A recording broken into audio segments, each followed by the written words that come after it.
Welcome to Homework Lib. For question 61, you are asked to calculate the rate constant at a different temperature. To do this, you need to use the one form of the Arrhenius equation. This form of the Arrhenius equation relates two rate constant values to two different temperatures, knowing the activation energy of the reaction. And it looks like this. So if we were to know two temperatures and one rate constant with an activation energy, we could calculate the other rate constant. So long as we know what R is the universal gas constant at a value of 8.314 joules per Kelvin mole. So if we're going to use this with joules per Kelvin mole, then our activation energy needs to be in joules also. So for part A, we're asked to determine the rate constant at 60 degrees Celsius. So what we'll do is we'll rearrange this equation up here. By using log rules, we recall that the natural log of a ratio is equal to the natural log of the numerator minus the natural log of the denominator. If we're minusing the natural log of the denominator on the left-hand side, then we can add it to both sides and it will be eliminated from the left-hand side. So now we plug in our values. Natural log of K2 will be equal to activation energy, which needs to be expressed in joules. So we'll take the 75.5 kilojoules per mole and make it 75,500 joules per mole. Divide by the R value, and then multiply by 1 over T1. So this will be the temperature that corresponds to the first activation energy, which was 20 degrees Celsius. Everything needs to be in Kelvin, so we'll add 273. And the new temperature is 60 degrees Celsius, so we'll add 273 here, this being T2. And then we'll add on the natural log of K1 being 2.75 times 10 to the negative 2, 1 over seconds. Then what is left is just carrying out the calculation for everything on the right, which is equal to the natural log of K2.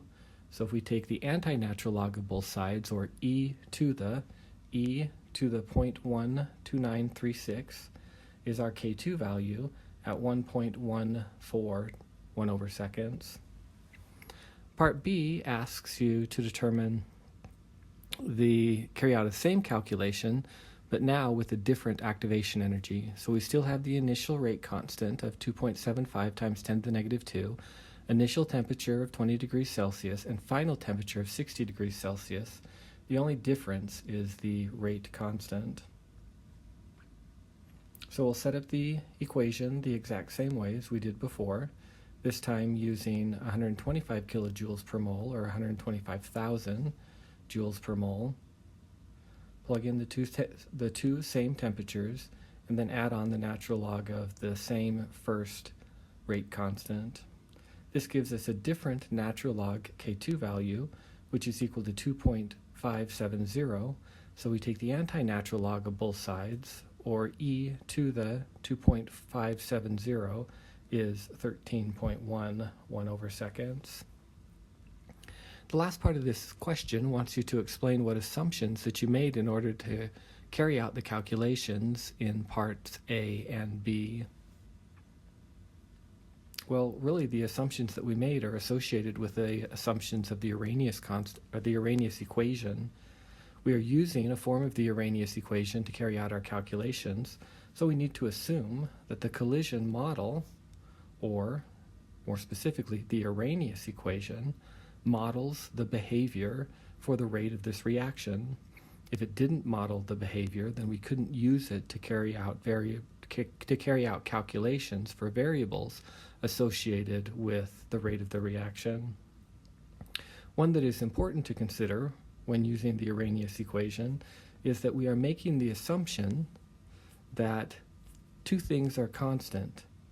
If temperature is changing, the rate constant is changing, but we're making the assumption that the R value is going to stay constant as a function of temperature, which is very likely because it is a constant, but maybe not as likely is that the activation energy is going to stay constant as a function of temperature, which it doesn't always do, and if it changes it is small, but we are making the assumption that it is not changing at all, when we are using the Arrhenius equation to solve for a new rate constant at a different temperature.